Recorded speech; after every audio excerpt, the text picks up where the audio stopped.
आप सभी लोगों का स्वागत है आपके अपने YouTube चैनल में, जिसका नाम है मैथ बाय चंदन शर्मा। आज का जो पेपर है वो है आरआरसी ग्रुप डी का, जो कि 26 अगस्त 2022 को ये पेपर हुआ था। फर्स्ट शिफ्ट का ये पेपर है। इसमें क्वांट के जितने भी क्वेश्चन पूछे गए हैं वो सारे क्वेश्चन मैं एक एक करके डिस्कस करूँगा, जो कि आपके आने वाले आरआरबी, एनटीपीसी या ग्रुप डी दोनों एग्जाम के लिए महत्वपूर्ण होगा। तो वीडियो को अंत तक ज़रूर देखें। इस वीडियो से अगर आपको मैक्सिमम लाभ चाहिए तो सबसे पहले आप क्या करिए कि क्वेश्चन को पॉज करिए और खुद से सॉल्व करने की कोशिश करिए, उसके बाद से सॉल्यूशन देखिए। तो इससे क्या होगी, आपकी प्रैक्टिस भी हो जाएगी और आपकी तैयारी और अच्छी हो जाएगी। तो चलिए बिना किसी देरी के हम स्टार्ट करते हैं। पहला क्वेश्चन कह रहा है, एक धनराशि 4 व्यक्तियों ए, बी, सी और डी के बीच 4:7:9:3 के अनुपात में वितरित की जाती है। यदि सी को बी से 800 रुपये अधिक मिलते हैं तो डी को मिलने वाली राशि क्या होगी, ये आपसे पूछ रहा है। तो देखिए, मैं मान लेता हूँ कि ए, बी, सी और डी को जो मिलने वाली राशि है वो 4, 7, 9 और 3 ही है। तो यहाँ से सी और बी के बीच का अंतर अगर हम निकालें तो 7 और 9 के बीच का अंतर कितना हो जाएगा, 2। इस 2 यूनिट की वैल्यू आपको क्वेश्चन में दिया कितना है, तो 800 रुपये अधिक मिलते हैं। तो यहाँ से 1 यूनिट की वैल्यू आप निकाल देंगे। तो 1 यूनिट की वैल्यू कितनी हो जाएगी, तो 2 यूनिट की वैल्यू अगर 800 है तो 1 यूनिट की वैल्यू 400 हो जाएगी। आपसे क्वेश्चन पूछ क्या रहा है कि डी को मिलने वाली राशि, तो डी को मिलने वाली राशि 3 है। तो अगर 1 यूनिट की वैल्यू 400 है तो 3 यूनिट की वैल्यू कितनी हो जाएगी, तो 400 और इंटू कितना हो जाएगा 3, गुणा करेंगे तो 1200 आंसर निकल के आ जाएगा, जो कि ऑप्शन नंबर 4 में दिया हुआ है। बढ़ते हैं अगले क्वेश्चन पे। अगला क्वेश्चन कह रहा है, 70 मानों का औसत 40 है। यदि प्रत्येक मान को 20 से गुणा किया जाए तो परिवर्तित औसत आपसे पूछ रहा है। तो देखिए, औसत की खासियत होती है कि अगर प्रत्येक आंकड़ों में समान संख्या जोड़ी जाए, समान संख्या घटाई जाए या समान संख्या का गुणा या भाग किया जाए तो जो औसत होता है उसमें भी जोड़, घटाना, गुणा और भाग हो जाता है क्रमानुसार। तो कह रहा है कि 70 संख्याओं का औसत अगर 40 है और प्रत्येक में 20 से गुणा करा है तो जो औसत नया निकल के आ जाएगा उसमें भी क्या होगा, 20 का गुणा हो जाएगा। तो 40 में 20 का गुणा करेंगे तो औसत कितना निकल के आ जाएगा, तो 4 दूना के 8 यानी कि 800 क्या हो जाएगा, नया औसत हो जाएगा, जो कि ऑप्शन नंबर 1 में दिया हुआ है। बढ़ते हैं अगले क्वेश्चन पे। अगला क्वेश्चन कह रहा है कि निम्नलिखित विकल्पों में से कौन सा निकटतम अनुमानित मान है जो निम्नलिखित समीकरण में प्रश्न चिन्ह के स्थान पर आएगा। तो मैं इस तरह के क्वेश्चन करा चुका हूँ, उसमें हर बार बताता हूँ कि अगर 0.5 से वैल्यू ऊपर है तो अप्रोक्सीमेट में उसको 1 मान लेते हैं। तो यहाँ पे देखिए 44.99 है तो इसको अप्रोक्सीमेट में मैं 45 मान लूँगा। तो ये हो जाएगा 45, इसमें भाग देना है, इसको 9 हो जाएगा और प्लस ये हो जाएगा 24 और इसमें भाग देना है, ये हो जाएगा 12 माइनस 7 हो जाएगा और प्लस 8 और इंटू 2 हो जाएगा। बस इसकी वैल्यू निकालनी है। तो पहले डिवाइड को सॉल्व करेंगे तो 12 दूना के 24 हो जाएगा, 9 से भाग देंगे तो ये 5 बार जाएगा, 5 में 2 जोड़ेंगे तो 7 हो जाएगा, 8 दूना के 16, प्लस में 7 है माइनस में 7 है तो ये कट जाएगा और आंसर क्या निकल के यहाँ से आ जाएगा, 16 निकल के आ जाएगा, जो कि ऑप्शन नंबर 4 में दिया हुआ है। बढ़ते हैं अगले क्वेश्चन पे। अगला क्वेश्चन कह रहा है कि त्रिभुज ए बी सी और त्रिभुज एफ ई डी के समरूप है और ए बी बराबर x सेंटीमीटर है, बी सी बराबर x प्लस 2 सेंटीमीटर है, ई एफ बराबर 12 सेंटीमीटर है और ई डी बराबर 18 सेंटीमीटर दिया हुआ है। तो आपसे x का मान पूछ रहा है कितना होगा। तो समरूप त्रिभुज की खासियत ये होती है कि अगर 2 त्रिभुज समरूप होते हैं तो उनकी सभी भुजाओं में समान अनुपात होता है। यहाँ पे देखिए ऑर्डर बहुत ज़्यादा मैटर करता है। जैसे यहाँ पे ए बी सी दिया है और ये एफ ई डी दिया है, इसका मतलब क्या है कि A B divided by F E, इसके बीच में जो अनुपात होगा वो अनुपात होगा बी सी और डिवाइडेड बाई ई डी, और ये किसके बराबर हो जाएगा, ये बराबर होगा। तो यहाँ से ए सी अगर हम लिखते हैं तो ये किसके बराबर हो जाएगा, एफ डी, यानी इन तीनों भुजाओं में जो अनुपात निकलेगा वो समान होगा। तो बस यहाँ से x का मान निकाल देंगे। तो देखिए ई एफ और ई डी, इनके बीच में जो अनुपात है वो है 12:18। इसको सिंप्लीफाई करेंगे तो 6 से कट करेंगे तो 6 दूना के 12, 6 तिया 18, तो 2:3 निकल के आ जाएगा। इसका मतलब क्या होगा, जो ए बी और बी सी के बीच में अनुपात होगा वो भी 2:3 होगा। तो ए बी की वैल्यू x दिया है और बी सी की वैल्यू कितनी दिया है, x प्लस 2 दिया है। ये किसके बराबर हो जाएगा, ये 2/3 के बराबर हो जाएगा। इसको सॉल्व करके x की वैल्यू निकाल देंगे। तो 3 में x का गुणा करेंगे तो 3x, 2 में x का गुणा करेंगे 2x, तो 3x में से 2x घट जाएगा तो x बचेगा, और 2 में 2 का गुणा करेंगे तो 4 सेंटीमीटर। यहाँ से x की वैल्यू 4 सेंटीमीटर आ गई। अगर ऑप्शन से करना होता, कभी भी x की वैल्यू जैसे कि लंबाई है ना, तो कभी माइनस में नहीं होगी, तो ये दूसरा और चौथा ऑप्शन तो नहीं होगा, इनके पहले और तीसरा में से हो सकता था। तो हमने निकाला है कि x की वैल्यू 4 आई है, जो ऑप्शन नंबर 1 में दिया हुआ है। बढ़ते हैं अगले क्वेश्चन पे। अगला क्वेश्चन कह रहा है कि 1 से 150 के बीच कितनी संख्याएं 3 और 4 दोनों से विभाज्य है। तो 3 और 4 दोनों से विभाज्य है पूछ रहा है, तो इन दोनों का एलसीएम निकाल देंगे। तो 3 और 4 का एलसीएम कितना हो जाएगा, 12 हो जाएगा। और कितने संख्याओं के बीच पूछ रहा है, तो 1 से 150 के। तो बस क्या कर देंगे, डायरेक्ट 150 में क्या करेंगे, हम 12 से भाग कर देंगे, और पूर्णांक में कितनी बार जाता है बस वही आपका आंसर हो जाएगा। तो 12 से भाग करेंगे तो 12 12 144 होता है, यानी कि पूर्णांक में 12 बार जाएगा।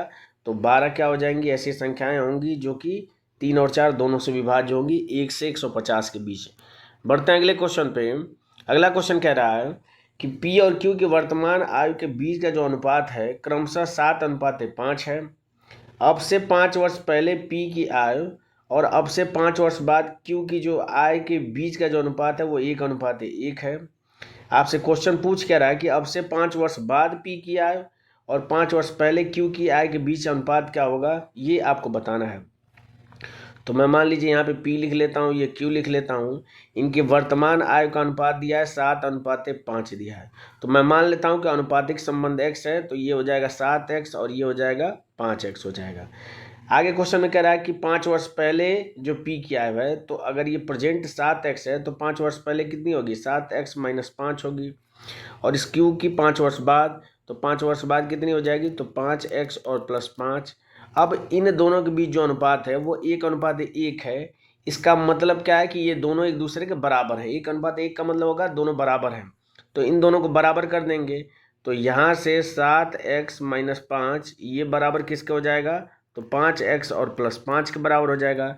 यहाँ से 2x की वैल्यू निकल के आ जाएगी 10, और x की वैल्यू क्या हो जाएगी, तो 5 हो जाएगी। जैसे ही x की वैल्यू 5 आ जाएगी, आप दोनों की आय निकाल दीजिए। तो 7×5 कितना हो जाएगा, 35 हो जाएगा, और ये हो जाएगा 5×5 25 हो जाएगा। ये इन दोनों की वर्तमान आय हो जाएगी। आगे आपसे क्वेश्चन में पूछ क्या रहा है कि जो P की है वो 5 वर्ष बाद, तो 35 प्रेजेंट की है, 5 वर्ष बाद कितनी हो जाएगी, 40 हो जाएगी। और Q की 5 वर्ष पहले, प्रेजेंट अगर 25 है तो 5 वर्ष पहले 20 रही होगी। इनके बीच अनुपात पूछ रहा है, तो अनुपात क्या निकल के आ जाएगा, 2:1 निकल के आ जाएगा, जो कि ऑप्शन नंबर 2 में दिया हुआ है। बढ़ते हैं अगले क्वेश्चन पे। अगला क्वेश्चन कह रहा है कि 0.25 और 0.64 का मध्यानुपाती क्या होगा। तो देखिए, अगर ऑप्शन पे एक नज़र डालें तो सारे ऑप्शन एक दूसरे से अलग हैं, तो हम दशमलव के बारे में ज़्यादा नहीं सोचेंगे। मध्यानुपाती क्या होता है कि अगर मान लीजिए कि A और B दो वैल्यू हैं, बस इनका गुणा करिए और उसका रूट ले लीजिए, जो आएगा वही मध्यानुपाती हो जाएगा। तो इन दोनों का गुणा करेंगे तो 0.25 और गुणे कितना आ जाएगा, 0.64 हो जाएगा। इसका रूट ले लेंगे, तो दशमलव को मैं छोड़ दे रहा हूँ। तो देखिए 25 का रूट लेंगे तो ये 5 हो जाएगा, और 64 का रूट लेंगे तो 8 हो जाएगा, और 8 में 5 का गुणा करेंगे तो 40 होगा। यानी कि जो भी आंसर आएगा उसमें 4 होना चाहिए, और 4 किस में दिया है, तो 4 सिर्फ और सिर्फ 2 में दिया है, तो ये इसका क्या हो जाएगा, करेक्ट आंसर हो जाएगा। मैं दशमलव को छोड़ दिया हूँ क्योंकि ऑप्शन सारे अलग हैं, इसलिए मैंने दशमलव को नहीं लिया है। अदरवाइज अगर आप सॉल्व करेंगे तो भी आंसर 0.4 ही आएगा। बढ़ते हैं अगले क्वेश्चन पे। अगला क्वेश्चन कह रहा है कि निम्नलिखित वृत्त आलेख एक विश्वविद्यालय के विभिन्न पाठ्यक्रमों में शुल्क माफ वाली सीट को दर्शाता है। आलेख का अध्ययन करना और पूछे गए प्रश्न के उत्तर देना है। विश्वविद्यालय में विद्यार्थियों की कुल संख्या आपको 15,000 दी हुई है। आपसे क्वेश्चन पूछ क्या रहा है कि एमटेक ये यानी कि ये है एमटेक, यानी कि 15% एमटेक है। आगे कह रहा है एमकॉम है आपका ये, जो कि 30% है। में शुल्क माफ वाली सीटों की कुल संख्या कितनी है। तो देखिए 30 में 15 अगर जोड़ेंगे तो 45% की वैल्यू आपसे पूछ रहा है, और टोटल कितना होता है, तो 100% की वैल्यू आपको क्वेश्चन में दिया कितना है, तो 15,000 दिया है। तो यहाँ से क्या करेंगे, हम 1% की वैल्यू निकाल देंगे। तो 1% की वैल्यू कितनी निकल के आ जाएगी, तो 150 निकल के आ जाएगी। आपसे 45% की वैल्यू पूछ रहा है, तो बस क्या करेंगे 150 में 45 का हम गुणा कर देंगे, तो ये हो जाएगा 0, 15 पचे 75, 7 15 चौको 60 और 7 67, यानी कि 6750 क्या हो जाएगा, इसका आंसर हो जाएगा, जो कि ऑप्शन नंबर 2 में दिया हुआ है। बढ़ते हैं अगले क्वेश्चन पे। अगला क्वेश्चन कह रहा है कि यदि 25x³ बराबर 1600 है तो निम्नलिखित में से कौन सा x का संभावित मान होगा। तो मैं इसको लिख लेता हूं। यहाँ से क्या हो जाएगा कि x³ की वैल्यू कितनी हो जाएगी, 25 का इधर भाग दे देंगे तो ये हो जाएगा 1600 और डिवाइडेड बाई 25 हो जाएगा। अब इसे 1600 को मैं लिख सकता हूँ 16 गुणे 100 लिख सकता हूँ, और नीचे क्या लिख दूंगा 25। अब 25 से 100 में भाग करूंगा तो ये 4 बढ़ जाएगा। यहाँ से x³ बराबर हो जाएगा 16 चौको 64, तो x की वैल्यू क्या निकल के आ जाएगी, 64 का क्यूब रूट लेंगे तो कितना हो जाएगा, 4 हो जाएगा, जो कि ऑप्शन नंबर 3 में दिया हुआ है, ये इसका करेक्ट आंसर हो जाएगा। बढ़ते हैं अगले क्वेश्चन पे। अगला क्वेश्चन कह रहा है कि 10,000 के मूल्य वाली एक घड़ी 40% और k% की क्रमिक छूट पर उपलब्ध है। यदि घड़ी का विक्रय मूल्य 2400 है तो k का मान पूछ रहा है आपसे। तो देखिए 10,000 रुपया घड़ी का मूल्य था स्टार्टिंग में, उस पर 40% की छूट दिया, तो 40% की छूट दिया तो बचेगा कितना, तो बचेगा 60%। 60% को लिख सकता हूँ 6/10 लिख सकता हूँ। अब देखिए उसके बाद से फिर एक k% की छूट देता है, तो k% की छूट देने का मतलब क्या हो जाएगा, ये अब बचा कितना, तो 100 माइनस k बचा होगा, और डिवाइडेड बाई कितना हो जाएगा, ये 100 हो जाएगा। अब इसकी वैल्यू किसके बराबर दिया है क्वेश्चन में, तो इसकी वैल्यू 2400 दिया है। बस इसको सॉल्व करके k की वैल्यू आपसे पूछ रहा है, बता देंगे। देखिए 1 2 3, 3 जीरो से 1 2 3 जीरो कट जाएगा, 6 से कट करेंगे तो ये 4 बढ़ जाएगा, यानी 400 हो जाएगा। इस जीरो से ये जीरो कट जाएगा, यानी यहाँ से 100 माइनस k, इसकी वैल्यू किसके बराबर हो जाएगी, तो 40 के। तो यहाँ से k का मान क्या निकल के आ जाएगा, 60 निकल के आ जाएगा, यानी कि k की वैल्यू कितनी हो जाएगी, 60%, जो कि ऑप्शन नंबर 3 में दिया हुआ है। अगला क्वेश्चन कह रहा है कि यदि cosec 2a बराबर sec ब्रैकेट में a माइनस 15 अंश है तो a का मान कितना होगा, ये आपको बताना है। तो देखिए यहाँ पे एक प्रॉपर्टी होती है कि अगर cosec a जो होता है बराबर अगर ये है sec b के, यहाँ से a प्लस b यानी कि जो उनके एंगल का सम होगा वो बराबर होगा 90 अंश के बराबर होगा। तो देखिए यहाँ a की जगह पे 2a दिया है और b की जगह पे a माइनस 15 अंश दिया है, यानी इन दोनों का सम अगर हम करेंगे तो किसके बराबर होना चाहिए, तो 90 अंश के बराबर होना चाहिए। माइनस 15 अंश बराबर किसके हो जाएगा, ये तो 90 अंश के हो जाएगा। देखिए 2a और a कितने a हो जाएगा, 3a माइनस 15 अंश बराबर किसके हो जाएगा, 90 अंश के। तो 3 से भाग कर देंगे तो ये 5 बढ़ जाएगा, इसको करेंगे तो ये 30 बढ़ जाएगा। तो यहाँ से a की वैल्यू निकल के आ जाएगी, -5 उधर जाएगा तो प्लस हो जाएगा, 30 में 5 जोड़ेंगे तो 35 अंश, यानी a की वैल्यू क्या हो जाएगी, 35 अंश, जो कि ऑप्शन नंबर 3 में दिया हुआ है। बढ़ते हैं अगले क्वेश्चन पे। अगला क्वेश्चन कह रहा है 2z माइनस 5y का whole square plus 5z plus 2y का whole square minus 25z square को सरल कीजिए, और जो 4 ऑप्शन दिया इसमें से कौन सा सरल करने के बाद से ऑप्शन होगा करेक्ट, वो आपको बताना है। तो देखिए इस तरह के क्वेश्चन करने का जो बेसिक तरीका है ये है कि आप इसको a माइनस बी के होल स्क्वायर पर पहले विस्तार करें, दूसरा a प्लस बी के होल स्क्वायर पर करें, उसके बाद से जो भी वैल्यू समान में है उसको जोड़िए घटाइए, उसके बाद से जो आएगा वो आंसर होगा। पर हम इस तरीके से नहीं करेंगे, हम वैल्यू पुटिंग से करेंगे। तो सबसे पहले हम z की वैल्यू को 0 करते हैं, तो जैसे ही z की वैल्यू को 0 करेंगे तो ये 0 हो जाएगा, ये कितना हो जाएगा 5 5 25 y स्क्वायर हो जाएगा, ये 0 हो जाएगा, और ये कितना हो जाएगा 2 दूना के 4 y स्क्वायर हो जाएगा, और ये भी 0 हो जाएगा। तो 25 और 4 29 y स्क्वायर आपको ऑप्शन में आना चाहिए। तो 29 y स्क्वायर पहले वाले में नहीं है तो ये नहीं होगा, दूसरे वाले में है तो ये हो सकता है, तीसरे वाले में नहीं है तो ये भी नहीं हो सकता, चौथे वाले में है तो ये हो सकता है। अब हम क्या करें कि जैसे ही z को हमने 0 किया था अब y को 0 कर देते हैं, तो y को 0 करेंगे तो ये आपका 0 हो जाएगा, ये आपका 0 हो जाएगा, और ये देखिए यहाँ से इसकी वैल्यू किसके बराबर हो जाएगी, तो 4z स्क्वायर हो जाएगी, इसकी 25z स्क्वायर हो जाएगी, और ये माइनस 25z स्क्वायर पहले से है तो ये प्लस 25z स्क्वायर से माइनस 25z स्क्वायर कैंसिल हो जाएगा, यानी कि 4z स्क्वायर आपको आंसर में आना चाहिए प्लस में, और 4z स्क्वायर प्लस में सिर्फ और सिर्फ ऑप्शन नंबर 2 में दिया है, तो ये इसका क्या हो जाएगा, करेक्ट आंसर हो जाएगा। बढ़ते हैं अगले क्वेश्चन पे। अगला क्वेश्चन कह रहा है कि यदि 3500 की राशि प्रतिवर्ष 5% चक्रवृद्धि ब्याज पर निवेश की जाती है जो वार्षिक रूप से संयोजित होती है तो वह अवधि क्या होगी जिसके लिए चक्रवृद्धि ब्याज 358.75 है।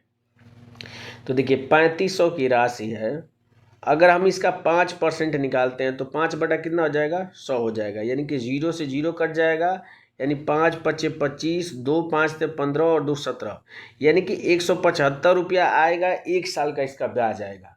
अगर मैं 2 साल का सिर्फ साधारण ब्याज निकालता हूँ तो 175 का दोगुना अगर मैं करूँगा तो 75 दुना के होता है 150 और 100 दुना के 200, यानी कि 350 आएगा 2 साल का साधारण ब्याज।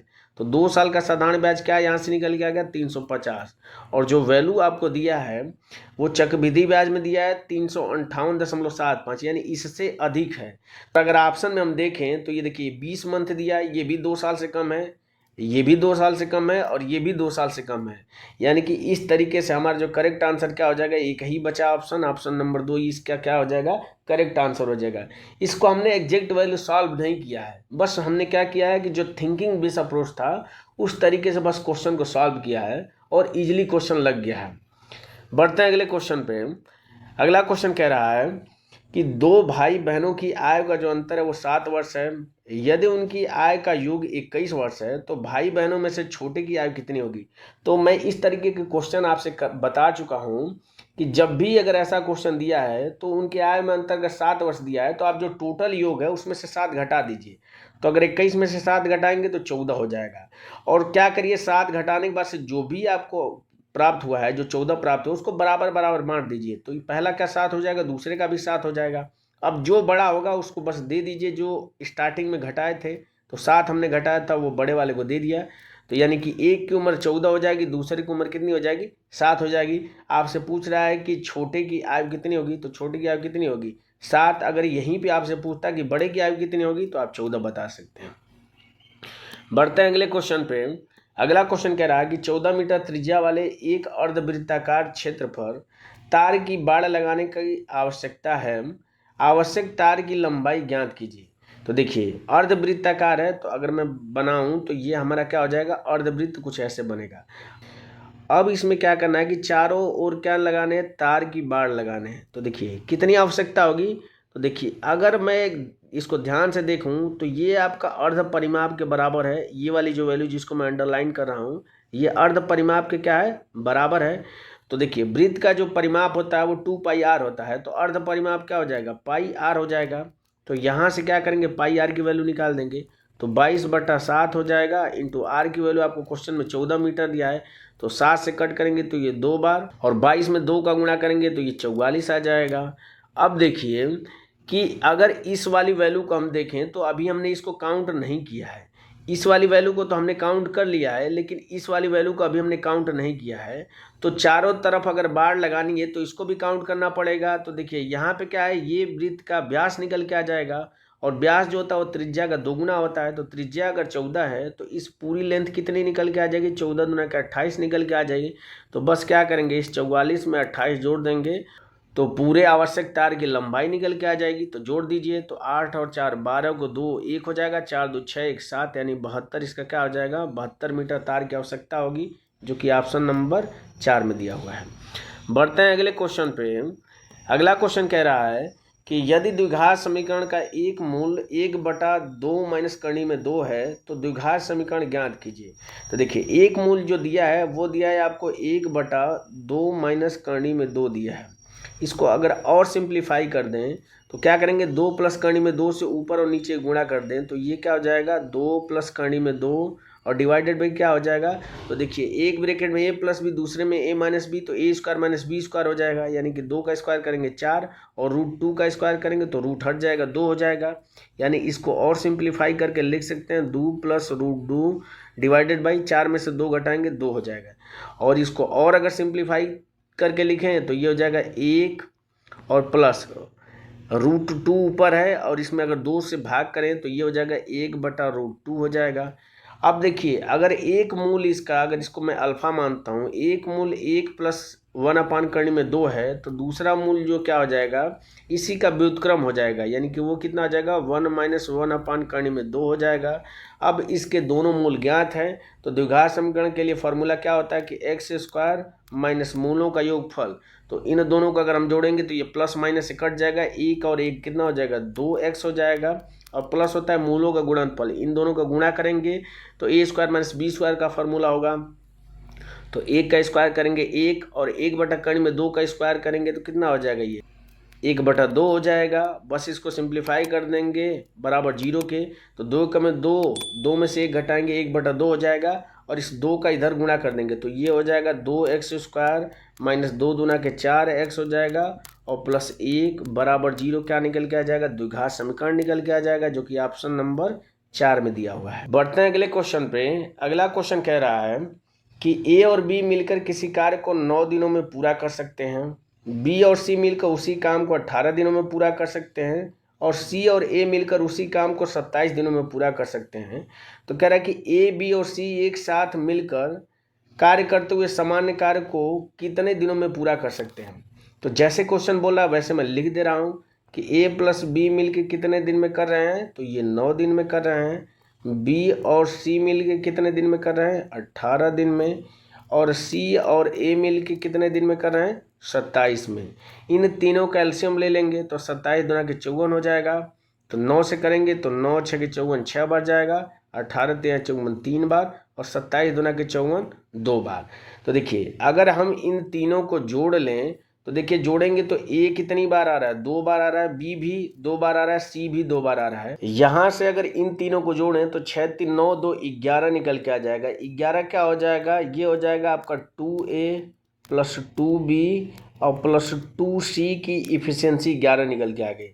तो यहाँ से a + b + c की इफिशियंसी क्या निकल के आ जाएगी, तो बस 11 में 2 से भाग कर देंगे तो 11/2 क्या हो जाएगा, a + b + c की इफिशियंसी निकल के आ जाएगी। टोटल वर्क आपको दिया है 54, और इसको a + b + c तीनों को मिल के कराना है, तो लगने वाले दिनों की संख्या क्या हो जाएगी, 54/11 और बटा 2 हो जाएगा, 2 का ऊपर गुणा हो जाएगा। तो 54 में 2 का गुणा करेंगे तो 50 दूना के 100, 4 दूना के 8 यानी 108 हो जाएगा, और डिवाइडेड बाई 11 भाग करेंगे तो 11 × 9 = 99, 9 बच जाएगा बटा 11 दिन, यानी कि 9 सही 9/11 दिन लगेगा, जो कि ऑप्शन नंबर 1 में दिया हुआ है। बढ़ते हैं अगले क्वेश्चन पे। अगला क्वेश्चन कह रहा है कि यदि त्रिभुज ABC सर्वांगसम है त्रिभुज PQR के, तो निम्नलिखित में से कौन सा आवश्यक रूप से सत्य नहीं है, ये पूछ रहा है। तो देखिए यहाँ पे भी ऑर्डर बहुत मैटर करता है, क्योंकि अगर ABC अगर ये लिखा है तो ये यहाँ पे PQR से ही कंपेयर करना है, यानी कि AB PQ के बराबर होगा, BC जो होगा वो QR के बराबर होगा, और AC जो होगा PR के बराबर होगा। तो देख लेते हैं कि किसमें ये सत्य नहीं है। तो अगर हम दूसरे ऑप्शन को चेक करें तो यहाँ से देखिए AB किसके बराबर होना चाहिए, PQ के, तो ये AB PQ के बराबर है, बिल्कुल सही है। BC किसके बराबर होना चाहिए, QR के, तो BC QR के बराबर है, ये भी सही है। यहाँ से CA किसके बराबर होना चाहिए, तो ये PR के बराबर होना चाहिए, यानी कि ये बराबर है। तो ये तो सही है, लेकिन आपसे असत्य पूछ रहा है तो ये वाला ऑप्शन तो नहीं होगा। तीसरा हम चेक कर लेते हैं, AB जो PQ के बराबर है, BC है QR के बराबर है, और कोण A जो है कोण P के बराबर है, क्योंकि यहाँ से कोण A जो हो कोण P के बराबर होना चाहिए, तो ये भी सत्य है, यानी कि ये भी ऑप्शन नहीं होगा। चौथे वाले को अगर करें तो कोण A कोण P के बराबर है, कोण B कोण Q के बराबर है, और कोण C कोण R के बराबर है, यानी बिल्कुल ABC PQR एकदम क्रमानुसार बराबर है, तो ये भी नहीं होगा। देखिए इस कंडीशन में क्या हो सकता है कि सर्वांगसम हो सकते हैं और सर्वांगसम नहीं भी हो सकते हैं। तो सर्वांगसम का मतलब क्या होता है कि सर्वांग समान, यानी कि अगर इस वाले को उठा के अगर इसके ऊपर रख दूं तो ये दिखाई ना दे। जब तीनों कोण के बराबर है तो इस कंडीशन में क्या हो सकता है कि सर्वांगसम हो भी सकते हैं, नहीं भी हो सकते हैं। तो इसको मैं मान लेता हूं कि सर्वांगसम है। तो 3 ऑप्शन अगर नहीं है तो सिर्फ एक ही ऑप्शन बचा, ऑप्शन नंबर 1 इसका क्या हो जाएगा, करेक्ट आंसर हो जाएगा। बाकी इसी तरीके से ऑप्शन 1 को भी चेक कर सकते हैं। तो देखिए AB जो है वो PQ के बराबर है, तो यहाँ तो सही है। BC जो है वो RP के बराबर है, तो BC जो है उसको QR के बराबर होना चाहिए, लेकिन RP के बराबर दिया है, यानी कि ये इस वाली कंडीशन को सेटिस्फाई नहीं कर रहा है सर्वांग समता की। तो इस वजह से ऑप्शन A इसका क्या हो जाएगा, करेक्ट आंसर, क्योंकि सत्य नहीं है पूछा है। बढ़ते हैं अगले क्वेश्चन पे। अगला क्वेश्चन कह रहा है कि एक पुस्तक का अंकित मूल्य 900 रुपये है। एक व्यक्ति ने 2 क्रमिक छूट, पहली छूट 12% की और उसके बाद से 693 रुपये में खरीदता है। तो पूछा कि दूसरी छूट की दर क्या थी, यानी दूसरी छूट कितने रुपए की दी थी, ये आपसे पूछ रहा है। तो देखिए अंकित मूल्य है 900, इस पे अगर पहली छूट 12% की दिया है तो इसका मतलब किस में बेचा होगा, 88% में बेचा होगा। तो 88/100 हो जाएगा। तो इसको 0 से 0 कर देंगे, 0 से 0, 9 में 8 का गुणा करेंगे तो 72, 7 कैरी हो जाएगा, 9 8 72 और 7 79 हो जाएगा। इसका मतलब क्या है कि 12% की छूट देने के बाद से अब उसका रेट कितना हो जाएगा, तो 792 हो जा रहा है। अब उस पर कुछ परसेंट की छूट दिया है, उसके बाद से उसको 693 रुपये में खरीदता है। तो देखिए इतना रुपया है, छूट देने के बाद से कितना हो जा रहा है, 693 रुपया है। तो कितने रुपये की छूट दिया है तो घटा देंगे, तो 12 में से 3 जाएगा तो ये 9 हो जाएगा, 8 18, 18 में से 9 जाएगा, 9 हो जाएगा। यानी कि 99 रुपये की क्या दिया है, छूट दिया है कितने पे, तो 792 पे दिया है। और परसेंटेज में छूट बताना है तो 100 से क्या करेंगे, हम गुणा कर देंगे। 9 से कट कर देते हैं तो ये 11 बढ़ जाएगा, इसको करेंगे तो 9 8 72, 9 8 72, यानी 11 से कट करेंगे तो 8 बढ़ जाएगा। और हमें पता है कि 1/8 की जो परसेंटेज वैल्यू होती है वो होती है 12.5, यानी जो दूसरी छूट दिया है वो कितने की दिया है, तो 12.5% की छूट दिया है, जो कि ऑप्शन नंबर 4 में दिया हुआ है। बढ़ते हैं अगले क्वेश्चन पे। अगला क्वेश्चन कह रहा है कि वह सबसे बड़ी संख्या ज्ञात कीजिए जिससे संख्याओं 57, 95 और 211 को विभाजित करने पर प्रत्येक स्थिति में एक ही शेषफल प्राप्त होता है। ठीक है, तो देखिए जब भी ऐसा क्वेश्चन बोले तो आप क्या करेंगे कि ऑप्शन से चेक करेंगे। ठीक, मैं मान लेता हूं कि जो भी आपका करेक्ट आंसर होगा इन चारों में से, उनसे अगर इनको विभाजित किया जाता है तो जो शेषफल प्राप्त हो रहा है वो 1 प्राप्त होता है, ये मैं मान रहा हूं। तो 1 प्राप्त हो रहा है, तो 57 में से अगर 1 घटा दूंगा तो 56 उस संख्या से कटनी चाहिए। तो चेक कर लेता हूँ कि 56 किससे कट रहा है। तो देखिए 56 3 से कटेगा नहीं, क्योंकि 6 5 11 अंकों का योग 3 से विभाजित नहीं है, तो ये 3 से नहीं कटेगा। आपका 4 से करेंगे तो 14 चौको 56, यानी कि ये वाला ऑप्शन हो सकता है। 1 को तो छोड़ ही देंगे, 2 से करेंगे तो 2 से भी 56 कट सकता है, यानी कि इस तरीके से हमारा एक आंसर एलिमिनेट हो गया। अब ऑप्शन आते हैं दूसरे पे, तो 95 को अगर हम 1 घटा दें तो ये कितना हो जाएगा, 94, यानी कि 94 भी करना चाहिए बचे वाले ऑप्शन से। तो 94 को अगर 4 से विभाजित करें तो 94 4 से नहीं कटेगा, तो ये दूसरा वाला भी ऑप्शन नहीं होगा। तो एक ही ऑप्शन बचा, क्या हो जाएगा, वो नंबर 4 इसका क्या हो जाएगा, करेक्ट हो जाएगा, जिसमें 2 दिया है। क्योंकि 211 में से अगर 1 घटाएंगे तो 210 हो जाएगा, यानी कि तीनों में से अगर 1 1 घटा देते हैं तो ये संख्या 2 से पूर्णतः विभाजित हो जा रही है तीनों संख्याएं। तो इसका करेक्ट आंसर क्या हो जाएगा, 2 हो जाएगा। बढ़ते हैं अगले क्वेश्चन पे। अगला क्वेश्चन कह रहा है कि एक बंद घनाभ का कुल पृष्ठीय क्षेत्रफल ज्ञात कीजिए जिसकी लंबाई, चौड़ाई और ऊंचाई क्रमशः 16 सेंटीमीटर, 12 सेंटीमीटर और 8 सेंटीमीटर दिया हुआ है। तो घनाभ का कुल पृष्ठीय क्षेत्रफल होता है, वो होता है 2 ब्रैकेट में LB प्लस BH और प्लस LH होता है। और अगर इस तीनों नंबर को अगर ध्यान से देखें तो ये 16, 12 और 8, ये तीनों नंबर 4 से क्या है, विभाजित होने वाले नंबर हैं। इसका मतलब जो भी आंसर होगा वो 4 से क्या हो जाएगा, कटना चाहिए। तो 4 से विभाजित का नियम ये कहता है कि इकाई दहाई को चेक कर लें। तो देखिए 38 4 से विभाजित नहीं होगा, तो ये पहला वाला ऑप्शन नहीं होगा। 82, 80 4 से कट जाता है, 82 नहीं कटेगा, तो ये भी नहीं होगा।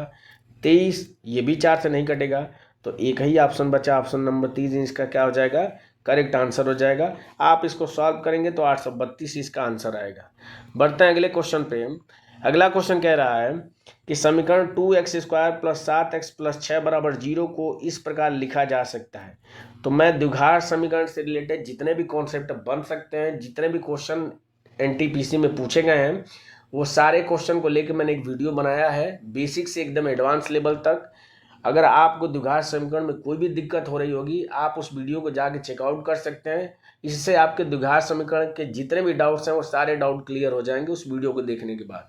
तो चलिए मैं इस क्वेश्चन को बताता हूँ। तो इसमें क्या करते हैं कि 6 का 2 में गुणा करेंगे, तो 6 में 2 का गुणा करेंगे 12। अब इसको ऐसे 2 भागों में तोड़ेंगे कि जोड़ने और घटाने पे इस b के बराबर हो जाए 7 की। तो 4 में 3 का गुणा करेंगे तो 12 हो जाएगा। ये जो वैल्यू 4 और 3 निकल के आई, ये बराबर के इधर की है, तो जब इसको बराबर के उधर लेके जाएंगे तो -4 हो जाएगा और -3 हो जाएगा। लास्ट स्टेप क्या करते हैं, x की वैल्यू निकालने के लिए जो x² का कोफिशिएंट होता है उससे भाग देते हैं, यानी कि 2 से हम क्या करेंगे, दोनों में भाग कर देंगे। तो ये कितना हो जाएगा, -2 हो जाएगा और कॉमा -3/2, यानी जो x का मान निकल के आ जाएगा वो -2 और -3/2 निकल के आ जाएगा। तो चेक कर लेते हैं कि किस में -2 और -3/2 आ जाएगा। तो देखिए इसमें माइनस है तो ये तो प्लस हो जाएगा, तो पहला वाला ऑप्शन तो नहीं होगा। तीसरा देखिए ये प्लस है तो ये माइनस तो होगा, ये माइनस है तो प्लस हो जाएगा, तो ये भी नहीं होगा। इसमें देखिए दोनों माइनस है तो आंसर प्लस में आएगा, तो ये भी नहीं होगा। तो सिर्फ एक ही ऑप्शन बचा, ऑप्शन नंबर 2 इसका क्या हो जाएगा, करेक्ट आंसर हो जाएगा। बढ़ते हैं अगले क्वेश्चन पे।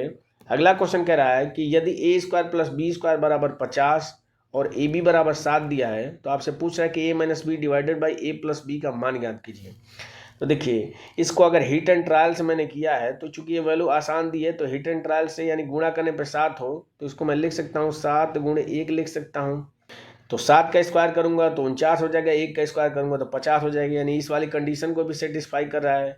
और यहाँ पे एक और कंडीशन दिया कि a की वैल्यू b से बड़ी होनी चाहिए, यानी कि a का मान क्या हो जाएगा, 7 हो जाएगा और b का मान क्या हो जाएगा, 1 हो जाएगा। बस इस वैल्यू को क्या करेंगे, हम इस जो क्वेश्चन पूछ रहा है उसमें रख देंगे।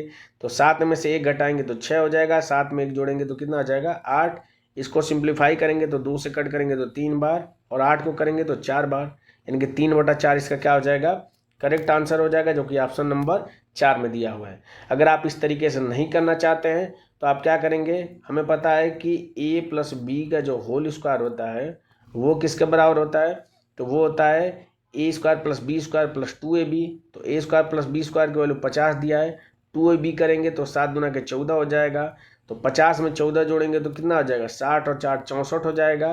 तो यहाँ से a + b का होल स्क्वायर निकल के आ जाएगा 64, और ए बी की वैल्यू क्या निकल के आ जाएगी, तो 8 निकल के आ जाएगी। उसी तरीके से a - b का होल स्क्वायर निकाल देंगे, तो a - b का होल स्क्वायर करेंगे तो ये बस क्या हो जाएगा, बीच में माइनस हो जाएगा। तो 50 में से 14 घटाएंगे तो कितना हो जाएगा, ये 36 हो जाएगा। और 36 किसका स्क्वायर होता है, तो 6 का। तो यहाँ से a - b की वैल्यू 6 निकल के आ जाएगी। तभी भी आप इस क्वेश्चन पे रख देंगे तो भी आपका आंसर 3/4 ही आएगा। बढ़ते हैं अगले क्वेश्चन पे। अगला क्वेश्चन कह रहा है कि 2 कुर्सियों और 3 मेजों का जो मूल्य है वो 1450 है। यदि एक कुर्सी का मूल्य एक मेज से 250 कम है, तो कह रहा है कि एक मेज का मूल्य कितना होगा।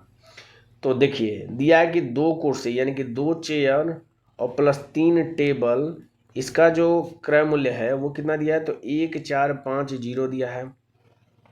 आगे क्वेश्चन में कह रहा है कि जो कुर्सी का मूल्य है एक मेज से कम है, यानी कि टेबल के अगर मूल्य से कुर्सी का अगर मूल्य घटा दिया जाए तो कितना आना चाहिए, 250 आना चाहिए।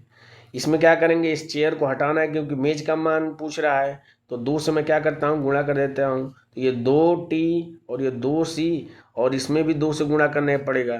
तो 25 में 2 से गुणा करेंगे तो ये कितना हो जाएगा, 500 हो जाएगा।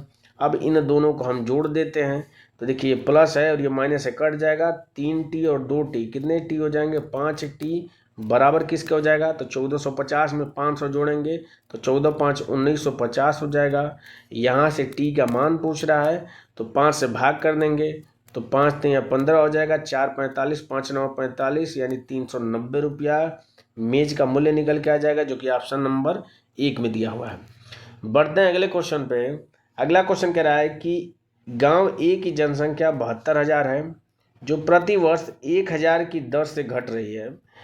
गांव बी की जो जनसंख्या है वो 54,000 है, जो प्रति वर्ष 800 की दर से बढ़ रही है। कितने वर्षों में दोनों जो गांव की जनसंख्या है वो समान हो जाएगी। तो देखिए मैं मान लेता हूँ कि टी समय बाद जो दोनों गांव की जो जनसंख्या है वो समान हो जाती है। तो पहले गांव की जनसंख्या टी समय बाद कितनी हो जाएगी, तो देखिए अभी के समय कितनी है, 72,000 है, और 1,000 हर साल घट रही है। तो टी साल में कितनी घट जाएगी, तो 1,000 × टी घट जाएगी। ये बराबर किसके हो जाएगा, तो 54,000 दूसरे गांव की जनसंख्या है, और ये 800 के हिसाब से बढ़ रही है। तो टी समय बाद बढ़ के कितनी हो जाएगी, तो 800 × टी हो जाएगी। बस यहाँ से सॉल्व करके टी की वैल्यू निकाल देंगे। अगर इन सबको ध्यान से अगर हम देखें तो दोनों साइड 2-2 जीरो हैं, तो इनको हटा लीजिए। तो यहाँ से 2 जीरो, यहाँ से भी कट जाएगा, यहाँ से भी और यहाँ से भी। तो यहाँ पे क्या बचेगा, 720 बचेगा। और ये 540 जब इधर आएगा तो माइनस हो जाएगा, -540 हो जाएगा। इधर क्या हो जाएगा, तो 8t है और ये 10t चला जाएगा, यानी कि 18t हो जाएगा। तो 720 में से 540 घटाएंगे तो ये 0 हो जाएगा। 12 में से 4 जाएगा 8 हो जाएगा, 6 में से 5 जाएगा 1 हो जाएगा, यानी 180 बराबर किसके हो जाएगा 18t के।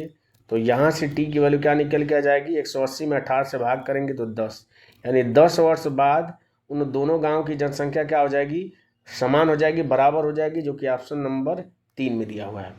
बढ़ते हैं अगले क्वेश्चन पे। अगला क्वेश्चन कह रहा है कि दिए गए बारंबारता बंटन का बहुलक ज्ञात करना है। तो मैं बहुलक के लिए आपको फॉर्मूला बता चुका हूँ कि बहुलक बराबर होता है L प्लस ब्रैकेट में F1 minus F0 divided by 2F1 minus F0 minus F2 into क्या होता है H होता है। अब ये L, F1, F0, F2, H ये क्या क्या है, तो देखिए क्या है। तो देखिए किसकी फ्रीक्वेंसी सबसे अधिक है, तो इस 10 की फ्रीक्वेंसी सबसे अधिक है। इस 10 फ्रीक्वेंसी में ये जो इंटरवल है, इस इंटरवल की जो लोअर लिमिट है यानी कि जो 20 है वो L की वैल्यू है। तो L की वैल्यू क्या हो जाएगी 20 प्लस F1 क्या हो जाएगी, ये जो मैक्सिमम जो फ्रीक्वेंसी है 10, तो 10 हो जाएगी, माइनस F0 क्या हो जाएगी, इसके जस्ट पहले वाली फ्रीक्वेंसी तो क्या है 8 है, तो 8 हो जाएगा, डिवाइडेड बाई 2F1, तो 10 का 2 गुना करेंगे तो 20 हो जाएगा, माइनस F0 कितना है तो 8 है, और माइनस F2 क्या हो जाएगा, इसके जस्ट बाद वाली फ्रीक्वेंसी यानी कि 2 है, तो ये हो जाएगा 2 इंटू H क्या हो जाएगा, तो H क्या हो जाएगा इस इंटरवल के बीच का गैप, तो 10-20 के बीच में सब में 10-10 का गैप है, तो H की वैल्यू 10 निकल के आ जाएगी। बस इसको सॉल्व करेंगे तो यहाँ से मॉड यानी बहुलक निकल के आ जाएगा। तो देखिए 20 हो जाएगा और प्लस 10 में से 8 घटाएंगे तो ये हो जाएगा 2 बटा हो जाएगा, ये 8 2 10, 20 में से 10 घटाएंगे तो ये हो जाएगा 10, और गुणे कितना हो जाएगा 10, तो 10 से 10 कैंसिल हो जाएगा, 20 में 2 जोड़ेंगे तो क्या आंसर हो जाएगा 22, यानी बहुलक कितना निकल के आ जाएगा 22, जो कि ऑप्शन नंबर 3 में दिया हुआ है। बढ़ते हैं अगले क्वेश्चन पे। क्वेश्चन कह रहा है कि एक टंकी को 4 मिनट में पूरी तरह से भरने के लिए 2 पाइप ए और बी को एक साथ चलाना पड़ता है। यदि ए को टंकी को भरने में बी से 6 मिनट कम समय लगता है तो अकेले बी को टंकी को भरने में कितना समय लगेगा, ये आपको बताना है। तो देखिए इसको हम बेसिक से नहीं करेंगे। बेसिक से करने का ये तरीका होता है कि अगर मान लीजिए कि बी अगर x समय में भर रहा है तो उससे 6 मिनट कम में ए भर रहा है, तो ए का क्या हो जाएगा x माइनस 6 हो जाएगा। फिर उन दोनों का एलसीएम निकालेंगे, फिर टोटल वर्क को 4 मिनट के बराबर करेंगे, वहाँ से x की वैल्यू फाइंड आउट करेंगे। तो ये एक लंबा प्रोसेस जाएगा, तो हम इस तरीके से नहीं करेंगे। हम क्या करेंगे कि ऑप्शन के थ्रू इसको करेंगे। तो अगर पहले वाले ऑप्शन से लेता हूँ कि बी को भरने में मान लीजिए 20 मिनट लगता है, तो अगर बी को भरने में 20 मिनट लगता है तो ए को क्या हो जाएगा, इससे 6 मिनट कम लगेगा यानी कि 14 मिनट लगेगा। तो जो टोटल वर्क हो जाएगा वो कितना हो जाएगा, तो इन दोनों का गुणा हो जाएगा, तो 14 गुणे 20 हो जाएगा, और डिवाइडेड बाई इन दोनों का सम, तो 14 में 20 जोड़ेंगे तो 20 10 30 और 1 34, तो नीचे क्या हो जाएगा 34, यानी इसमें एक फैक्टर 17 छिपा हुआ है और 17 ऊपर कहीं भी नहीं दिख रहा है। इसका मतलब ये पूरी तरह से विभाजित नहीं होगा, जो कि 4 मिनट के बराबर नहीं आएगा। तो ये वाला ऑप्शन तो नहीं होगा पहला वाला। दूसरे को चेक कर लेते हैं, 6 मिनट जिसमें दिया है, तो बी अगर 6 मिनट में कर रहा है तो ए क्या हो जाएगा इससे 6 मिनट कम यानी कि 0 मिनट में करेगा। तो दोनों मिल के 6 मिनट में करेंगे, लेकिन आना 4 मिनट चाहिए, तो 6 मिनट वाला भी नहीं होगा। तो ऑप्शन नंबर 2 भी इस तरीके से सही नहीं होगा। ऑप्शन नंबर 3 को हम चेक करते हैं, तो बी अगर 15 मिनट में कर रहा है तो ए कितने मिनट में करेगा, तो इससे 6 मिनट कम यानी कि 9 मिनट में करेगा। ये टोटल वर्क हो जाएगा, इसको 15 में 9 जोड़ेंगे तो 9 5 14 24 हो जाएगा। इसको सिंप्लीफाई कर लेंगे तो 3 से कट करेंगे तो 3 5 15, और 3 से करेंगे तो 8 हो जाएगा। नीचे 8 आ रहा है और ऊपर 8 का कोई भी फैक्टर नहीं दिख रहा है, इसका मतलब ये भी पूरी तरह से विभाजित नहीं होगा, यानी 4 यहाँ से भी नहीं आ सकता, तो ये भी ऑप्शन नहीं होगा। तो इस तरीके से जो करेक्ट आंसर होगा वो होगा ऑप्शन नंबर 4। चेक भी कर सकते हैं, जैसे मान लीजिएगा बी 12 मिनट में कर रहा है तो इससे 6 मिनट कम में ए करेगा, यानी कि ए 6 मिनट में करेगा। ये टोटल वर्क हो जाएगा, इसको 12 और 6 18 से क्या करेंगे हम भाग कर देंगे। तो यहाँ से 6 से कट करेंगे तो 2 बार, ये कट करेंगे तो 3 बार, फिर 3 से 6 में भाग देंगे तो 2 बार जाएगा, और 2 में 2 का गुणा करेंगे तो यहाँ से 4 मिनट निकल के आ जाएगा, जो कि क्वेश्चन को सेटिस्फाई कर रहा है।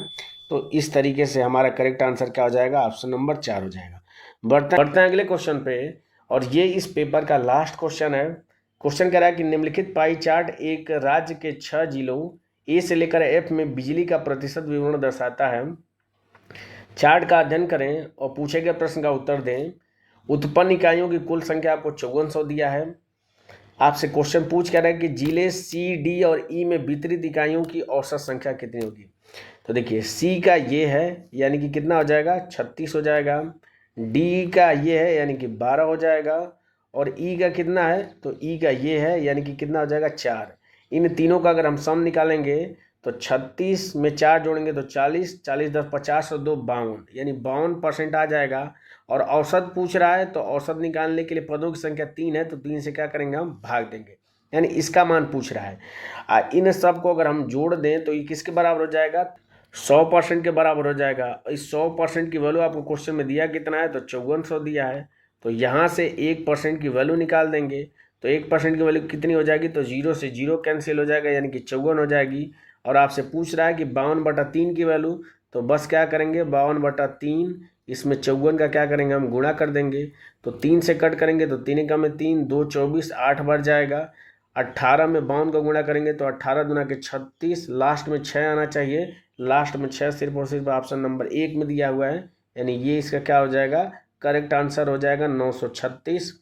तो इस तरीके से जो आरआरसी ग्रुप डी का पेपर हुआ था 26 अगस्त 2022 को फर्स्ट शिफ्ट में, उसमें क्वांट के जितने भी क्वेश्चन पूछे गए थे वो सारे क्वेश्चन हमने एक एक करके डिस्कस कर लिए। मुझे उम्मीद है कि ये वीडियो आपको अच्छी लगी होगी, इन्फॉर्मेटिव लगी होगी। इस वीडियो से आपने कुछ ना कुछ नया ज़रूर सीखा होगा। अगर वीडियो पसंद आए तो आप लाइक ज़रूर करें, नहीं पसंद आता है तो आप डिसलाइक कर सकते हैं। आप अपनी राय और सुझाव हमें कमेंट बॉक्स में दे सकते हैं। जो भी चीज़ें वीडियो में आपको अच्छी लगी हो आप ज़रूर कमेंट में बताएं। मिलते हैं आपसे अगले पेपर में अगली वीडियो के साथ, तब तक के लिए जय हिंद और बाय।